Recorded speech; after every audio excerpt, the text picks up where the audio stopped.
Morning, we're going to have a community spot, and our Director of Community and Student Care has been struck down overnight with post-COVID migraine.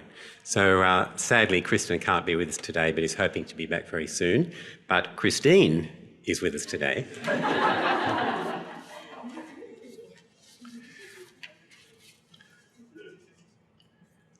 Christine, welcome. What has been, this is Christine Dillon, by the way, for those who are not accustomed to seeing her around. What has been your role in the SMBC, as we think about community, what's been your role in the SMBC community this year? Well, a lot of people are confused about it. I got lots of questions at the beginning. Was I faculty? Was I student? Who was I? I'm the missionary in residence for the full year. And as such, it's a kind of nebulous role. It's a role where I am available for students, for them to ask any questions about following Jesus, the ordinary Christian life, about missions, about praying about their future. I'd really love it if more students came and said, I'd love prayer about my future, because that's something I can offer.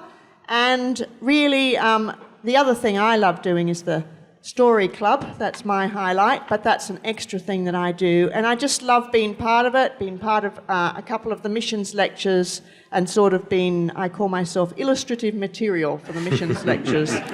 So it's nebulous, but it's my role is basically made when you come and ask questions and interact with me. And what qualifies you for that role? Well, I was overseas for quite a while.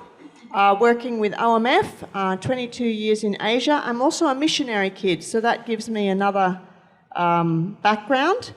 And just going through life in those cross-cultural roles, I've seen a lot of griefs, I've seen a lot of disappointments, I've seen lots of failures on my own life, but also others. So just going through life, really, but in a cross-cultural context. So you spent a lot of years on mission. Where and why there? Taiwan. I joke that God got it confused because I was preparing to go to Thailand for 14 years and then that door got closed. So he pushed me towards Taiwan. I was quite reluctant about it. It took me quite a few years to really appreciate it. But now looking back, I can see, yeah, God put me in the right spot for me. So you said Thai and God said one. Yes. What? And I was involved in a church planting team. Yeah. What sort of differences did you find between Australian church communities and Christian community in Taiwan? I found the church community quite difficult in the ones that I was in long term. And that was basically, they had no idea what to do with me. So I was white, I was single, and I was a missionary. All three things, I think they made the assumption that I didn't need any care. I was constantly saying to the elders, I'm in your book. When do I get a pastoral care visit? It never happened in 12 years I was in the town. And yet, at the other end of the spectrum, when I guest visited at churches, when I was sort of speaking or something, I had nothing but the most amazing care and encouragement and generosity. But I found the weekly one quite hard going. So what aspects of the community here this year at college have you particularly appreciated? I got involved in a fellowship group, which I asked if I could do that, and I think that's important because that gives you also the prayer triplets. But the thing I've really enjoyed is a very small thing, and that is that we have I think it's a signal group, and we're sharing prayer points all the time in that. Through the holidays, when people in the group, the fellowship group, have needed prayer, it just goes in there. So that we're praying for each other, and I've really, really enjoyed just that small aspect.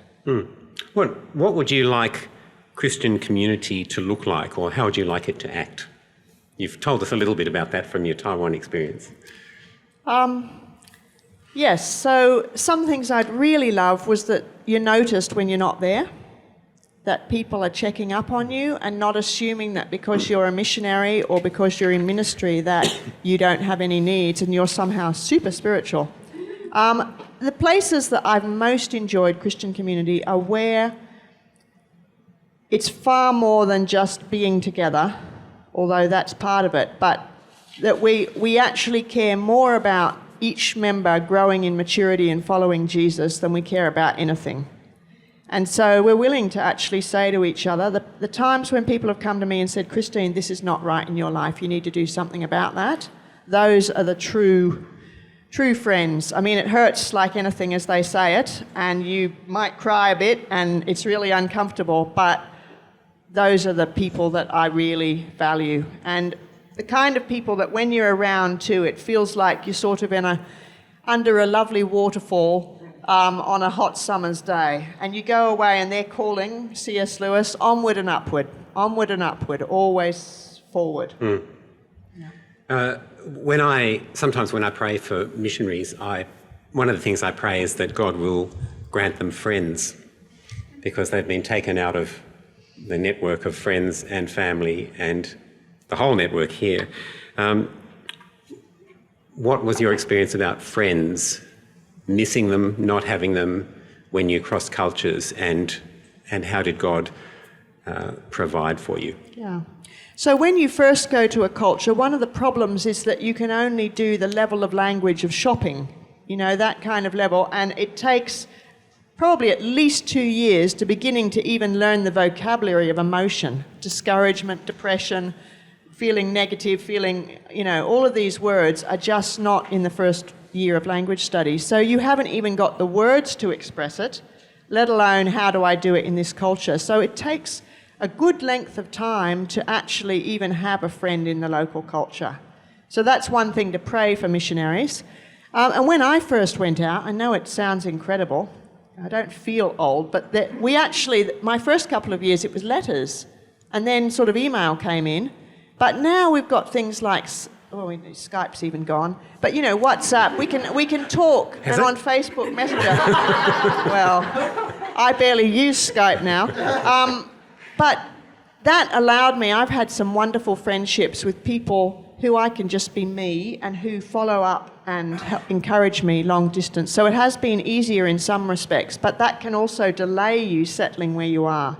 So you really want a missionary organisation where you're asking some tough questions about how they do support and community. And I mean, as I was saying earlier in the week, Peter and Janelle were a huge, huge part of my first year, my community and an encouragement to me when it was pretty hard going. Thanks, Christine.